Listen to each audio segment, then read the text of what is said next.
Pagi itu, Siti berdiri di depan rumah yang hampir roboh, menatap Bayu yang baru saja pergi untuk bekerja. Di tangannya, sebuah pistol mainan yang biasanya ia pakai untuk menakut-nakuti penjahat di pasar, kini terasa lebih berat dari sebelumnya. Ketika sebuah mobil polisi berhenti di depan rumah, Bayu tiba-tiba diseret keluar, terlibat dalam pertengkaran sengit. Dengan hati yang berdebar dan tubuh gemetar, Siti tahu ia harus mengambil langkah drastis untuk melindungi anaknya. Namun, apakah sebutir peluru dari pistol mainan yang ia todongkan itu cukup untuk mengubah takdir mereka semua? Namaku Siti. Umurku mungkin sudah lebih dari setengah abad. Aku pun tak ingat pasti. Yang ku tahu, aku masih sanggup menggendong sekarung bayam di punggungku, meski lututku sudah sering bergetar tiap melangkah. Aku tinggal di rumah sempit berdinding, triplek di ujung gang sempit, bersama suamiku, anak bungsuku Bayu, dan cucuku, Nia. Pagi itu, seperti pagi-pagi sebelumnya, aku bangun lebih awal dari matahari. Dapurku kecil, tapi cukup untuk merebus air dan menanak nasi.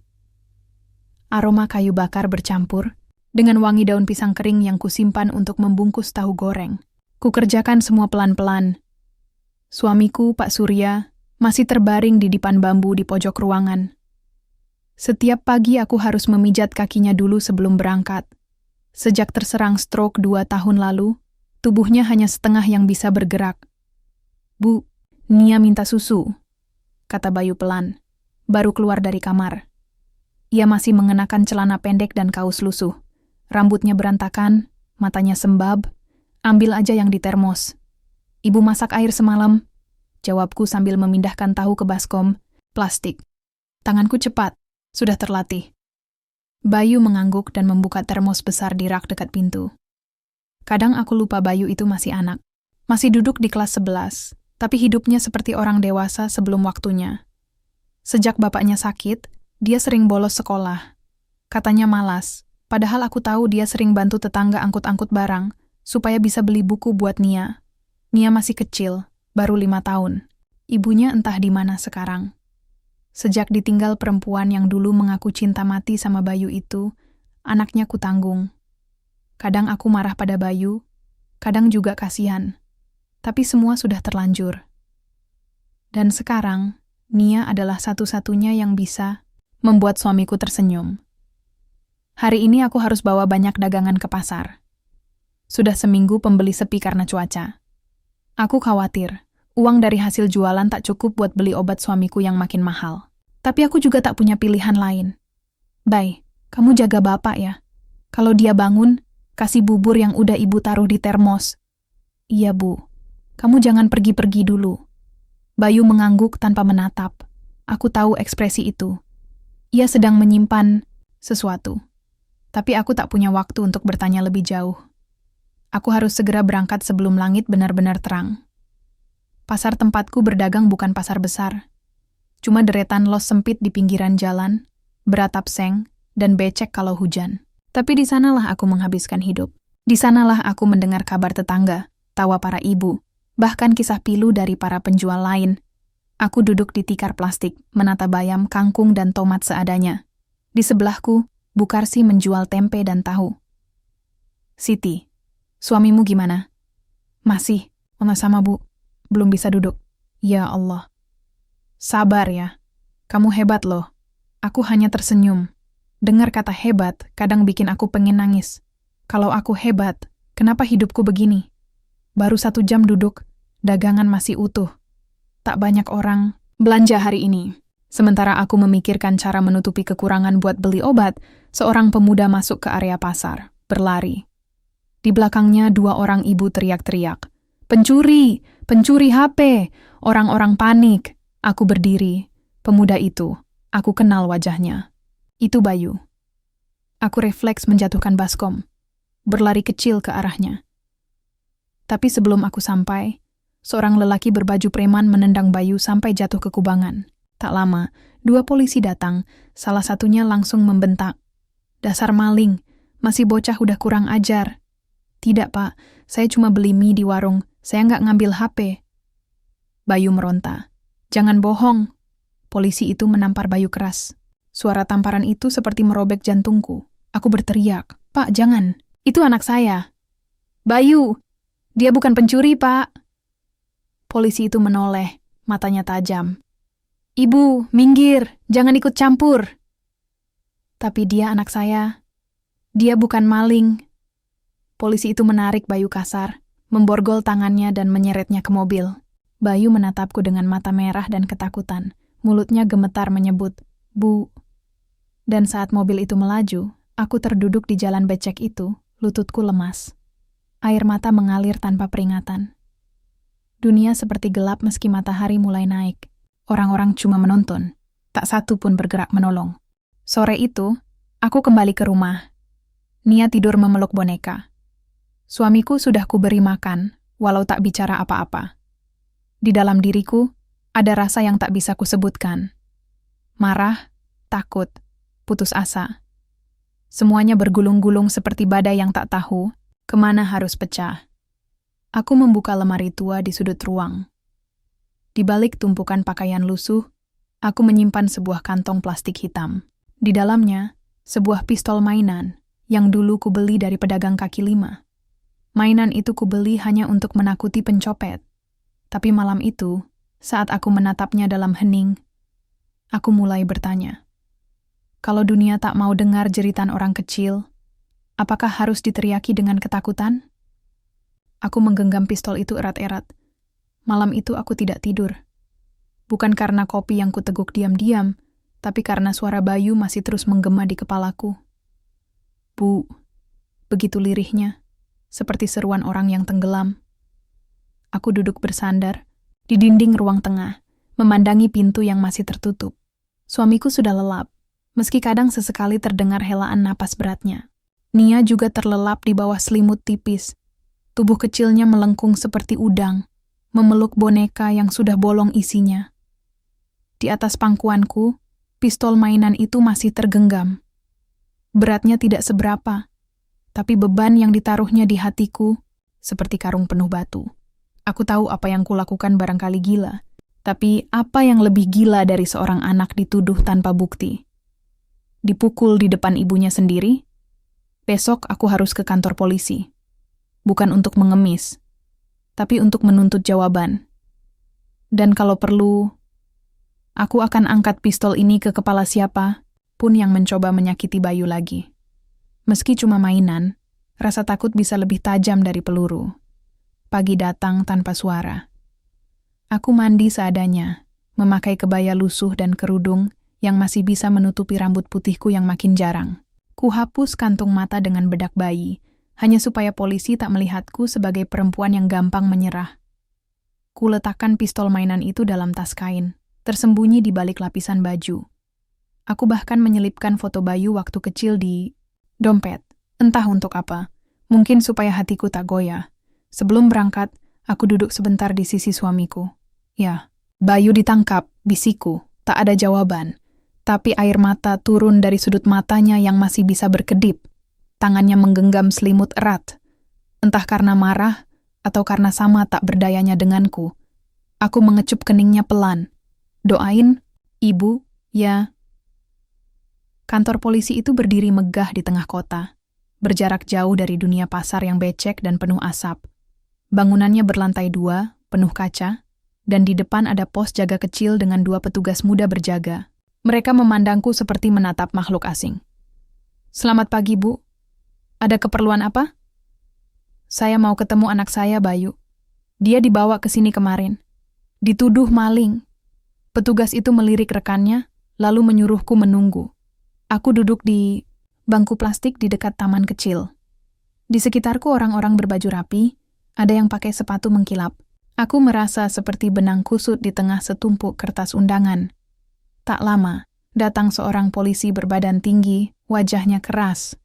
Dia memperkenalkan diri sebagai Pak Damar, penyidik kasus Bayu. "Kamu ibunya Bayu?" "Iya, Pak. Saya Siti." "Anak, ibu tertangkap tangan kabur dari lokasi kejadian. Ada saksi mata yang melihat dia bawa HP milik ibu-ibu yang lapor ke kami." "Saya yakin Bayu tidak mencuri, Pak. Anak saya nggak begitu. Dia..." "Bu Siti," potongnya. Saya tahu ibu pasti bela anak sendiri. Tapi sekarang urusannya bukan lagi soal sangka-sangka. Kalau dia terbukti bersalah, kami proses. Saya cuma mau lihat dia. Sekali saja. Tolong, Pak. Dia terdiam. Lalu mengangguk pelan. Baik, tapi sebentar saja. Bayu duduk di balik jeruji besi kecil di ruang tahanan sementara. Matanya sembab, ada bekas luka memanjang di pelipisnya. Aku menahan napas. Bayu, dia berdiri memegangi teralis. Bu, aku nggak ngambil HP itu. Sumpah, ibu tahu. Ibu percaya. Tanganku gemetar menggenggam tangan kurusnya dari luar jeruji. Kamu sabar ya. Ibu akan cari cara. Bu, aku takut. Kalimat itu merobek jantungku. Anak yang biasanya keras kepala dan suka melawan, sekarang bicara seperti anak kecil yang hilang di pasar. Jangan takut. Ibu nggak akan tinggal diam. Setelah pertemuan singkat itu, aku kembali ke ruang tunggu. Pak Damar menatapku dengan tatapan dingin. Kalau mau ajukan penangguhan tahanan, ibu harus punya penjamin. Dan bukti bahwa anak ibu tidak bersalah. Kita lihat di persidangan nanti. Aku mengangguk pelan. Tapi sebelum aku pergi, dia berkata sesuatu yang membuat darahku mendidih. Lain kali, ajar anak ibu buat hidup benar. Jangan kasih makan dari hasil mencuri. Aku menatapnya dalam. Jantungku berdebar. Tanganku meraba tas kainku, merasakan ujung, pistol plastik di balik baju. Tapi tidak. Belum sekarang. Aku pulang dengan langkah pelan, tapi dalam hatiku, badai sudah mulai menggulung. Dunia memang tak pernah berpihak pada orang kecil. Tapi siapa bilang orang kecil tak bisa berdiri? Malamnya, aku duduk di depan rumah, menatap jalanan sepi, sambil menunggu waktu. Aku mulai menulis surat panjang yang akan kukirim ke media, ke siapapun yang mau baca. Tentang anakku, tentang kami, tentang bagaimana sistem ini membungkam suara orang seperti aku. Dan jika mereka masih tak peduli, mungkin esok aku akan datang lagi. Bukan untuk bicara, tapi untuk membuat mereka mendengarkan. Hari keempat, sejak Bayu ditangkap, entah sudah berapa gelas kopiku teguk, berapa kali mata ini mengering lalu basah lagi. Satu-satunya hal yang membuatku tetap hidup adalah suara lirih suamiku yang tiap pagi berusaha bertanya, "Bayu, gimana?" Aku hanya bisa menjawab, "Masih di sana ya?" Tapi ibu belum nyerah. Tiap malam aku duduk menatap jalan, berharap ada yang datang membawa kabar baik. Tapi yang datang hanya angin dingin dan suara tikus dari genteng. Pasar pun tak lagi seramah biasanya. Sejak insiden itu, beberapa pembeli mulai berbisik-bisik di belakangku. Ada yang kasihan, tapi tak sedikit yang seolah menghindar. Bagi mereka, satu berita cukup untuk membuat nama keluargamu hancur. Sore itu aku sedang membereskan cabai-cabai layu saat seorang perempuan berambut cepak dan berseragam datang ke lapakku. Wajahnya tegas, tapi ada sesuatu di matanya yang membuatku merasa tidak perlu takut. "Bu Siti?" tanyanya sambil membuka topi. Aku berdiri pelan. "Iya, saya sendiri. Saya Rina. Polisi. Saya teman satu angkatan Pak Damar, penyidik kasus anak ibu." Darahku langsung panas, tapi aku tahan. Saya bukan datang buat nyudutin ibu, saya cuma mau bicara. "Boleh?" Aku mengangguk. Kami duduk di kursi bambu, berhadapan dengan sekotak plastik berisi bawang dan tomat busuk. Bahkan saat serius pun hidup, ini tak pernah bisa tampil sempurna. "Ada yang nggak beres di kasus Bayu," katanya perlahan. Aku langsung menajamkan telinga. Laporan kehilangan HP itu dibuat oleh seorang ibu rumah tangga. Tapi, ketika kami cek rekaman CCTV sekitar lokasi, nggak ada satupun yang menunjukkan Bayu mengambil barang itu. Mataku membelalak. "Terus kenapa Bayu ditangkap?" Katanya ada saksi. Tapi saksi itu dikenal sebagai informan liar. Pernah dipakai untuk beberapa kasus, dan sering bermasalah. Hatiku bergetar. "Kalau begitu kenapa Bayu masih ditahan?" Rina menggigit bibirnya. "Karena Pak Damar orang keras kepala. Sekali dia yakin, susah dibelokin. Dan dia punya catatan buruk soal kekerasan terhadap tahanan." Aku langsung berdiri. "Bayu dipukulin?" Suaraku hampir serak. Rina tak menjawab, Tapi sorot matanya cukup menjelaskan segalanya. Aku duduk kembali. Napasku memburu. Dunia ini seperti benang ruwet yang tidak bisa kuurai sendiri. Tapi satu hal pasti, aku tidak bisa tinggal diam. Malamnya, aku duduk sendirian di ruang depan rumah. Cahaya lampu minyak redup, nyaris padam tertiup angin. Di hadapanku, pistol mainan yang dulu cuma jadi alat usir copet, kini tergeletak seperti pertanyaan besar. Sampai mana kau bisa bertahan? Siti, aku mengingat semua. Saat Bayu demam tinggi pertama kali, saat aku menjual anting satu-satunya untuk beli susu, saat aku mendapati dia mencoret tembok dengan kata-kata, "Ibu kuat," jadi aku juga harus kuat. Air mata kembali jatuh. Tapi bukan. Air mata lemah. Ini air mata yang penuh amarah. Besoknya, aku datang ke kantor polisi lagi. Tapi kali ini tidak sendiri. Bersamaku ada beberapa ibu pasar. Bu Marsini yang dulu pernah kehilangan anak karena kecelakaan yang tak diselidiki. Bu Rohimah yang anaknya dipenjara karena dituduh mencuri roti. Mereka datang bukan untuk Bayu saja, tapi untuk semua luka yang pernah dikubur dalam diam. Kami berdiri di depan gerbang kantor polisi, membentangkan karton bekas bertuliskan, "Ibu tidak bisa dibungkam. Tak ada keadilan bagi orang kecil." Polisi yang berjaga mulai gelisah. Tapi kami tidak rusuh. Kami hanya berdiri, menatap, menunggu. Tak lama, Pak Damar keluar. Wajahnya merah, seperti ditampar kenyataan yang tidak pernah ia kira akan datang dari para perempuan yang biasanya ia anggap hanya bisa menjajakan bumbu dapur. "Ibu-ibu, bubar. Ini tempat resmi, bukan pasar," katanya lantang. Aku maju ke depan. Justru karena ini tempat resmi, saya datang. Bukan buat rusuh, tapi buat nanya. Kenapa anak saya masih ditahan padahal buktinya nggak jelas? Dia menatapku. "Ibu, jangan ngajarin kami kerja. Saya cuma ibu-ibu, tapi saya tahu kerja kalian seharusnya bukan mukulin orang yang belum tentu salah." Orang-orang di sekitar mulai merekam. Ada suara klik kamera ponsel dan bisik-bisik yang berubah jadi sorakan kecil. Pak Damar melirik sekeliling.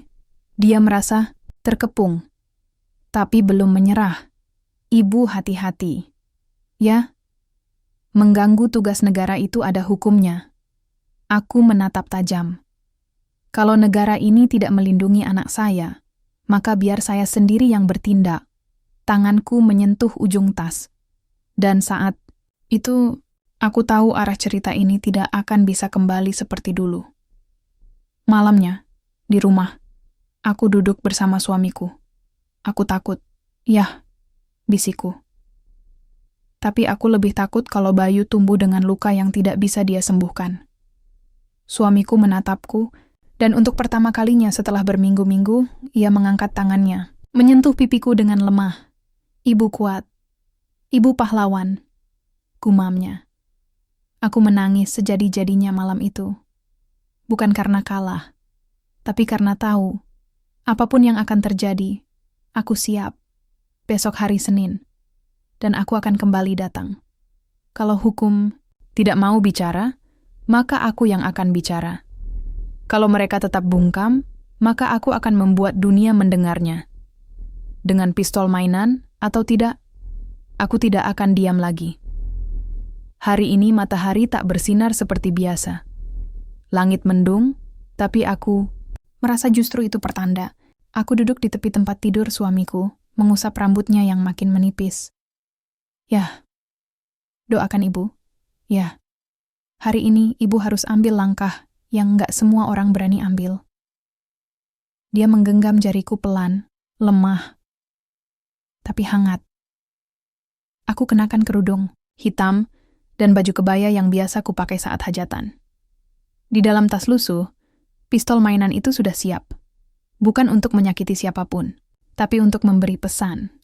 Setelah mencium tangan suamiku dan menatap foto Bayu yang menempel di dinding, aku melangkah keluar. Hari ini aku bukan hanya seorang nenek penjual bumbu. Hari ini aku adalah seorang ibu yang menolak tunduk pada ketidakadilan. Sesampainya di kantor polisi, suasana lebih ramai dari biasanya. Mungkin karena kemarin ramai yang merekam kejadian waktu aku dan ibu-ibu pasar berdiri di depan gerbang. ada wartawan yang menunggu. Aku lihat kamera, mikrofon, dan tulisan besar di papan. Seorang ibu menuntut keadilan untuk anak yang dituduh tanpa bukti. Tapi aku tidak datang untuk wawancara. Langkahku pasti. Satu-satu melewati orang-orang yang menatap. Sebagian kagum, sebagian bingung, sebagian sinis. Aku tak peduli. Di depan kantor, Pak Damar sedang berbicara dengan seseorang, mungkin atasannya. Aku mendekat. Hatiku berdebar begitu keras hingga seolah bisa didengar siapa saja. Tapi wajahku tetap tenang. Mata ini sudah terlalu lama menyimpan amarah. Aku buka tas. Kutarik pistol mainan itu perlahan dan mengarahkannya ke kepala Pak Damar. "Apa yang kamu lakukan?" teriak seseorang. Keributan langsung terjadi. Orang-orang menjerit. Beberapa polisi bersiap menarik senjata. Tapi aku berdiri diam, tak bergerak, kecuali tangan yang mengarahkannya tepat di kening lelaki itu. "Bayu, anak saya." Suaraku parau, nyaris patah. Dia bukan penjahat. Dia anak baik. Tapi kalian memperlakukannya seperti sampah. Pak Damar mematung. Nafasnya sesak. Tangannya terangkat pelan. Seperti tak percaya seorang nenek kecil bisa membuatnya gentar. "Kamu menahan anak saya tanpa bukti. Kamu mukulin dia. Dan kamu pikir, cuma karena kami orang kecil, kami akan diam?" Aku menggenggam pistol mainan itu makin kuat. Tapi tubuhku mulai gemetar. Bukan karena takut, tapi karena semuanya terasa terlalu nyata. Seseorang mencoba mendekat dari belakang. "Jangan maju," teriakku. Ini bukan tentang mainan atau senjata. Ini tentang hati seorang ibu. Semua orang terdiam. Air mataku jatuh. Kupandangi Pak Damar yang tak lagi garang. "Kalau kamu laki-laki sejati, lihat aku. Lihat bagaimana caramu memperlakukan orang tua seperti aku. Aku bukan teroris. Tapi kamu memperlakukan anakku seolah dia bukan manusia." Seseorang berteriak, Itu pistol mainan." Dia bawa pistol mainan. Seperti air tumpah dari ember, semua mulai bicara. Ada yang tertawa sinis. Ada yang terdiam, tapi lebih banyak yang menatapku. Dengan mata berbeda. Bukan iba, tapi hormat. Aku meletakkan pistol mainan itu di tanah. Mengangkat kedua tangan pelan, lalu berkata, "Kalau keadilan hanya bisa datang setelah seorang ibu menunjuk senjata ke arah penegak hukum, maka kalian gagal." Beberapa saat kemudian, aku dibawa masuk, tapi bukan ke sel tahanan. Rina, polisi perempuan yang pernah ke lapakku, mendekat. Wajahnya tegang. "Bu, ibu bikin gempar seluruh kota," katanya. Aku hanya tersenyum tipis. "Saya nggak peduli bikin gempar. Saya cuma pengen anak saya pulang." Dia menunduk, lalu menyodorkan map coklat ke hadapanku. Semua bukti yang kami telusuri ulang menunjukkan ketidaksesuaian. Kami sedang dalam proses membuka kasus ini kembali. Mataku basah. "Bayu masih ditahan. Tapi saya janji, proses ini akan berjalan. Dan banyak yang sekarang ikut bantu, Bu. Media, LSM, bahkan beberapa pengacara mulai tertarik bantu ibu secara gratis." Aku memejamkan mata. Bukan karena lelah, tapi karena doa-doaku akhirnya seperti dijawab. Sore hari, saat aku kembali ke rumah, tetangga-tetangga berdiri di depan pagar. Ada yang menepuk bahuku, ada yang memeluk. Bahkan Bu Tati, yang dulu selalu sinis kalau aku lewat depan rumahnya, hari ini menyodorkan semangkuk kolak. "Maaf ya Bu Siti. Saya dulu salah nilai." Aku tersenyum. "Gak apa-apa. Semua orang bisa salah. Yang penting tahu kapan harus membela yang benar." Aku masuk ke rumah. Kudapati suamiku sudah duduk di kursi tua, menatapku dengan mata berkaca-kaca. "Bayu?" tanyanya pelan. Aku mendekat. Kucium dahinya. "Belum pulang. Tapi ibu tahu, dia pasti pulang sebentar lagi." Malam itu, di radio, kusematkan siaran yang membahas aksiku hari ini. Seorang nenek di kota kecil mengguncang institusi besar dengan keberaniannya. Begitu kata sang penyiar. Aku tidak bangga. Aku tidak sombong. Tapi aku merasa Untuk pertama kalinya, hidup ini akhirnya mendengar suara kami.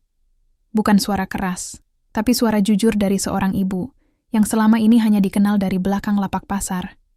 Dan suara itu mulai menggema. Bayu masih di balik jeruji. Walau aku sudah berteriak di depan semua orang, nyatanya dunia hukum tidak bergerak secepat rasa sakit seorang ibu. Hari ini aku kembali duduk di depan rumah, memandangi jalan setapak yang biasa Bayu lalui sepulang kerja. Rasanya sepi, bahkan suara pedagang keliling pun seperti enggan lewat gang kami. Telepon genggam bekas milik cucuku berbunyi. Dari nomor tak dikenal. Ibu Siti? Iya, saya Danu, pengacara pro bono dari Lembaga Bantuan Hukum. Saya sedang pelajari kasus Bayu. Kami temukan kejanggalan pada surat penahanan dan hasil visum. Bisa ibu datang ke kantor kami besok pagi? Aku nyaris tak percaya. Bisa. Bisa? Banget, Pak. Terima kasih banyak. Detak jantungku seperti menyalip waktu. Tapi aku juga tahu, ini baru langkah awal. Belum tentu besok anakku bisa langsung pulang. Malamnya, aku susah tidur. Suamiku terbatuk-batuk di kamar. Aku bangkit, menyeduhkan teh jahe buatnya, lalu duduk di sampingnya. Ya, ada yang mau bantu Bayu. Doain ya. Dia mengangguk pelan. Kita nggak punya uang, tapi kita punya sabar dan doa. Itu cukup. Aku menahan air mata. Dalam sunyi malam itu, aku sadar. Perjuangan belum selesai.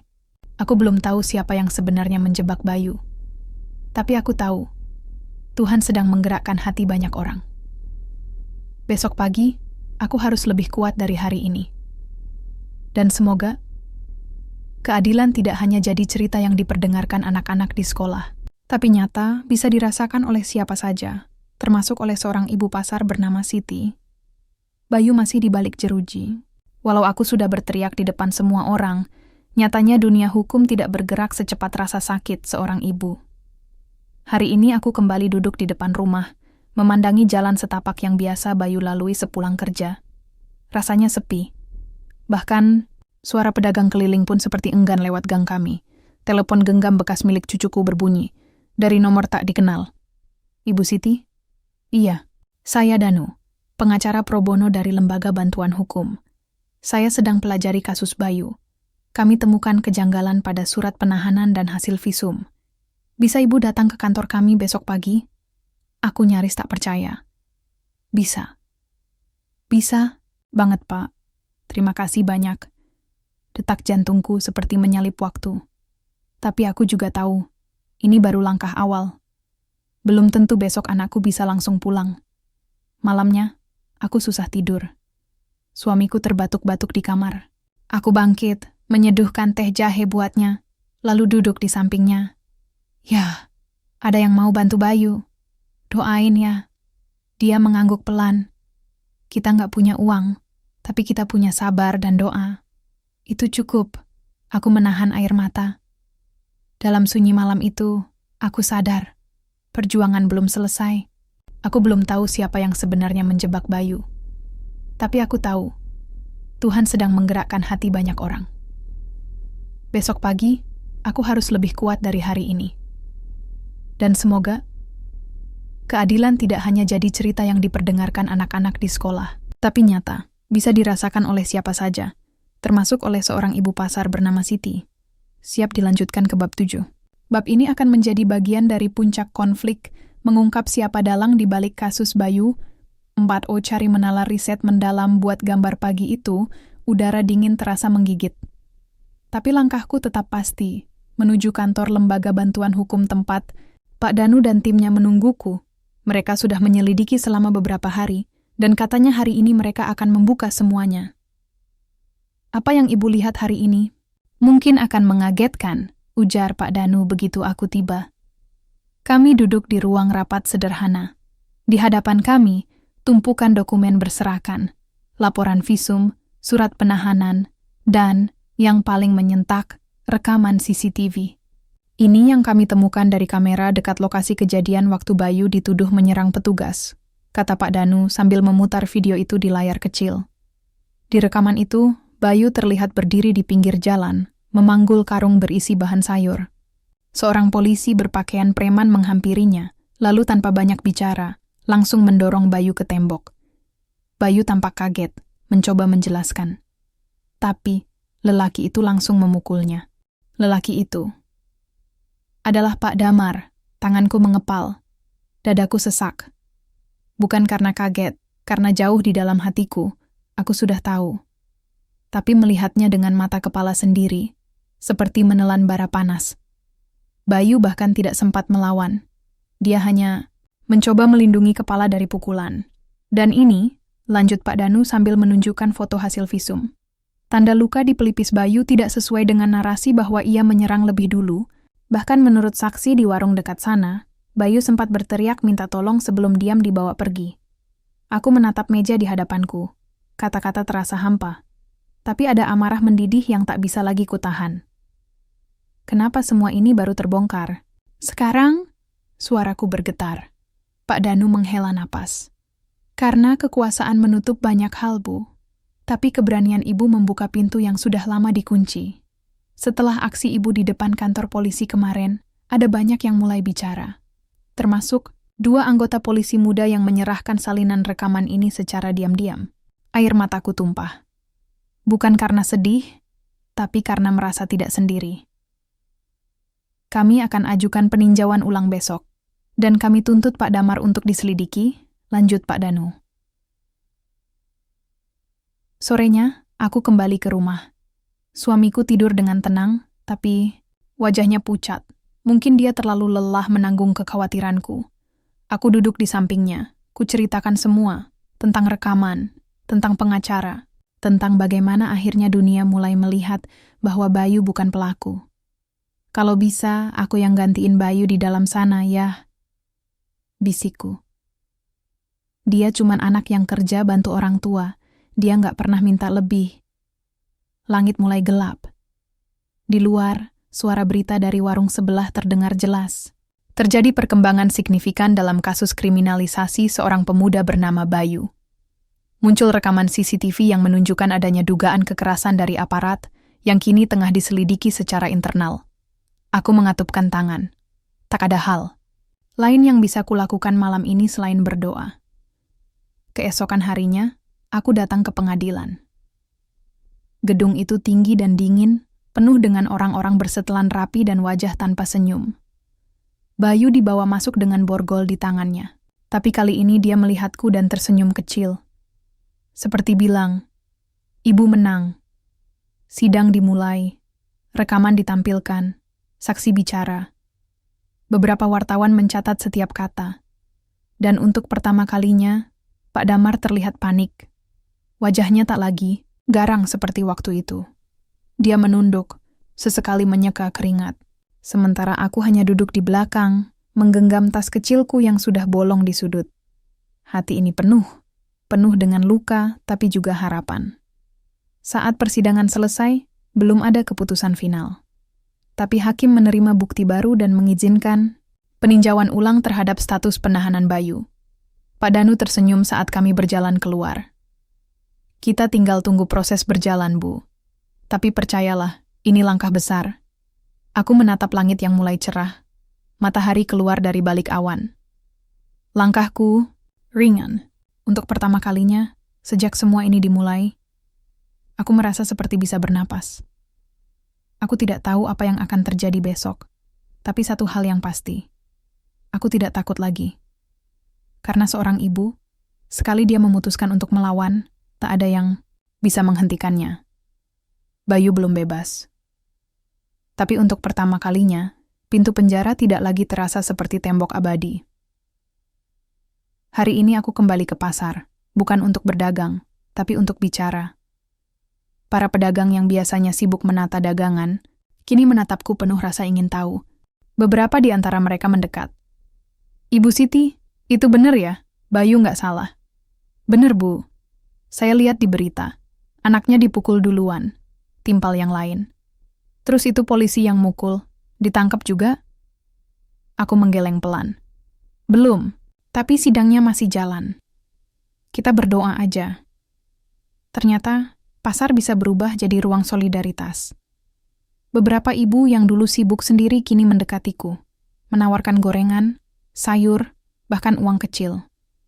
Ibu jangan nyerah, ya, kalau bukan karena ibu, kami juga nggak akan sadar. Banyak dari kita yang ditindas tapi diem aja. Aku hanya bisa menahan air mata. Dunia ini masih punya harapan, ternyata. Di rumah, aku kembali harus menghadapi kenyataan yang lebih sunyi. Suamiku makin sering batuk. Kadang sampai sesak, tapi dia masih mencoba tersenyum setiap kali aku cerita soal perkembangan Bayu. Mungkin Tuhan kasih cobaan biar kita makin kuat, ya? Cobaan yang bagus itu bukan yang bikin patah, tapi yang bikin kita tahu siapa diri kita, katanya, sambil menggenggam tanganku lemah. Malam itu aku tak bisa tidur. Aku duduk di ruang tengah, menatap foto Bayu kecil yang terpajang di dinding. Anak itu dulu sering menangis hanya karena kehilangan mainan. Sekarang, dia menahan tangis demi ibunya. Aku bangkit. Kutarik napas panjang. Besok aku harus datang lagi ke sidang. Tapi kali ini bukan hanya sebagai ibu. Aku datang sebagai suara dari banyak yang tak terdengar. Gedung pengadilan lebih ramai dari biasanya. Banyak wartawan. Banyak masyarakat biasa juga yang datang hanya karena ingin tahu. Sebagian karena simpati. Sebagian karena penasaran. Bayu duduk di kursi tahanan. Kali ini, matanya lebih tenang. Ada kepercayaan yang tumbuh. Mungkin karena dia tahu, kebenaran sedang pelan-pelan dibuka. Saksi dari pihak kepolisian dihadirkan, tapi beberapa jawaban mereka tidak sinkron dengan rekaman CCTV. Dan saat Pak Damar dipanggil, suasana jadi hening. Dia datang dengan wajah pucat. Berkali-kali mengelap keringat dengan tisu. Saat ditanya apakah dia memukul Bayu lebih dulu, dia terdiam lama. Lalu jawabannya mengguncang ruangan. Saya waktu itu salah paham. Saya pikir dia pelaku pencurian motor yang kami kejar. Hanya karena dia bawa karung? Tanya hakim. Pak Damar menunduk. Saya panik, dan saya menyesal. Tak ada permintaan maaf. Tapi pengakuan itu sudah cukup untuk menguatkan bukti bahwa Bayu tidak bersalah. Aku menatap Bayu dari jauh. Dia menatapku balik. Dan kali ini, aku tahu. Kita sudah separuh jalan. Usai sidang, banyak orang menyapaku. Ibu luar biasa. Saya doakan Bayu segera bebas. Kalau semua ibu sekuat Ibu Siti, mungkin negeri ini berubah. Aku tak tahu harus jawab apa. Tapi satu hal yang aku pelajari. Keberanian kecil bisa menyalakan api besar. Keesokan harinya, ada panggilan dari pihak kejaksaan. Mereka menyampaikan bahwa proses untuk pembebasan Bayu sudah disetujui. Tinggal tunggu administrasi selesai. Aku sujud syukur di lantai. Suamiku menangis, meski napasnya berat. Bayu, anak kita bakal pulang, bisiku sambil menggenggam tangannya. Namun, jalan pulang tak pernah benar-benar mulus. Malam itu, suamiku batuk parah. Aku panik, memanggil tetangga, dan membawanya ke klinik terdekat. Ini karena infeksi paru-paru yang nggak tertangani. Dia butuh rawat inap. Tapi kami terbatas alat, kata dokter. Aku mengangguk pelan. Asal suami saya bisa ditangani, saya nggak peduli tidur di lantai pun nggak apa-apa. Saat kami pulang keesokan harinya, tubuhnya masih lemas. Tapi ada satu hal yang ia ucapkan yang menancap di hati. Siti, kalau nanti aku nggak sempat lihat Bayu pulang, sampaikan. Aku bangga jadi bapaknya. Aku genggam tangannya erat-erat. Jangan ngomong gitu ya. Dia pasti pulang. Dan kita bakal makan bareng, kayak dulu. Aku tahu, waktu tidak selalu berpihak. Tapi cinta selalu ada. Dan cinta itulah yang selama ini mendorongku untuk tetap berdiri. Beberapa hari lagi, keputusan resmi akan dibacakan. Tapi aku sudah tahu, apapun hasilnya, aku tak lagi sama. Aku bukan hanya seorang nenek yang jualan sayur. Aku adalah ibu yang berdiri. Bahkan saat dunia mencoba membuatku jatuh. Dan kalau ada yang bilang ibu tua tak bisa mengubah apa-apa, aku akan bilang, tunggu sampai kau lihat bagaimana kasih sayang bekerja. Hari itu udara terasa lebih hangat dari biasanya. Tapi bukan karena matahari, melainkan karena harapan yang akhirnya benar-benar menyentuh tanah. Setelah sekian lama menunggu, pengadilan akhirnya menjatuhkan keputusan. Bayu dinyatakan tidak bersalah. Dia bebas. Aku berdiri di depan gerbang lapas sejak subuh. Tangan ini tak bisa diam, terus-menerus merapikan ujung kerudung, meski angin pagi nyaris tak bergerak. Rasanya seperti menunggu bayi lahir lagi, jantung berdegup lebih cepat dari waktu. Dan akhirnya, pintu itu terbuka. Bayu keluar dengan langkah ragu. Tubuhnya lebih kurus dari terakhir kulihat. Tapi matanya tetap sama. Mata anakku. Mata orang baik yang tak pantas dikurung, hanya karena diam di tempat yang salah. Ibu, aku langsung memeluknya. Erat, seerat mungkin, seolah ingin menambal semua luka yang tak sempat aku obati selama ini. Maaf, Nak, ibu telat datang waktu itu. Bayu menggeleng, suaranya pelan. Ibu yang nyelamatin aku. Kalau bukan ibu, aku nggak tahu masih hidup. Atau enggak sekarang. Air mataku tumpah. Tapi kali ini bukan karena sedih. Ini air mata lega. Air mata kemenangan yang sederhana, tapi berarti segalanya. Di rumah, suasananya jauh berbeda. Para tetangga datang bawa makanan, ucapan selamat, dan pelukan hangat. Ada yang datang dengan malu, karena dulu pernah menyindir. Ada yang datang dengan bangga, karena merasa perjuanganku adalah perjuangan mereka juga. Tapi yang paling penting, suamiku sempat melihat Bayu pulang. Meski tubuhnya masih terbaring, ia tersenyum. Sekarang lengkap sudah, Sid. Aku bisa tenang. Bayu duduk di samping. Ayahnya memijat kakinya pelan. Maaf ya, aku bikin ayah sama ibu cemas. Enggak, Nak. Ayah bangga. Kamu kuat. Hari itu kami makan bersama.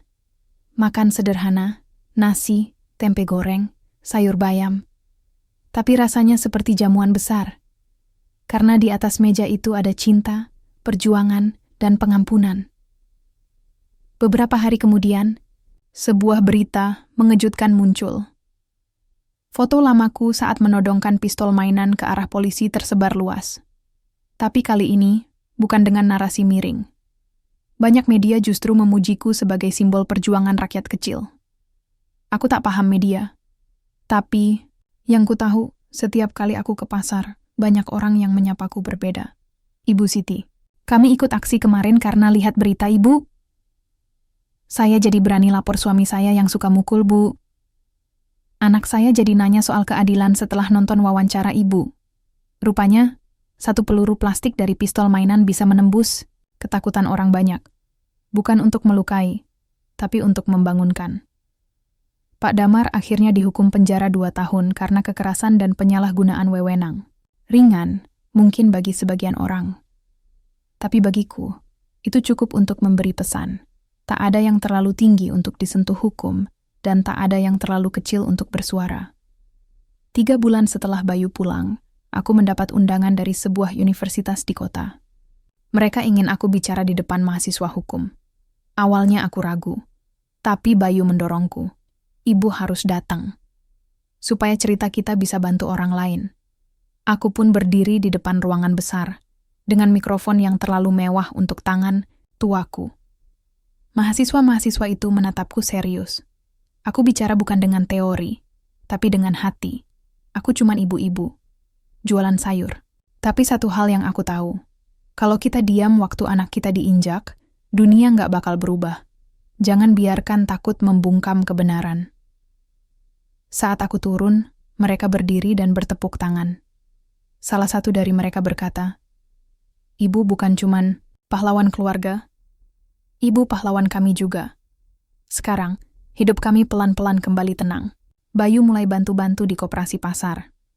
Suamiku masih lemah, tapi senyumnya tak pernah pergi. Dan aku kembali berjualan. Tapi kali ini, aku bukan hanya menjual sayur. Aku menjual harapan. Karena setiap orang yang lewat dan melihatku, tahu satu hal. Nenek tua ini pernah melawan dan menang. Bukan dengan kekerasan, tapi dengan kasih sayang. Peluru yang kutodongkan ke kepala polisi itu memang palsu. Tapi pesan di baliknya nyata. bahwa cinta seorang ibu tak pernah meleset. Dan kalau kau tanya aku hari ini, apakah semua perjuangan itu layak? Aku akan jawab, ya. Karena satu anak bebas, dan 1000 orang akhirnya berani bersuara.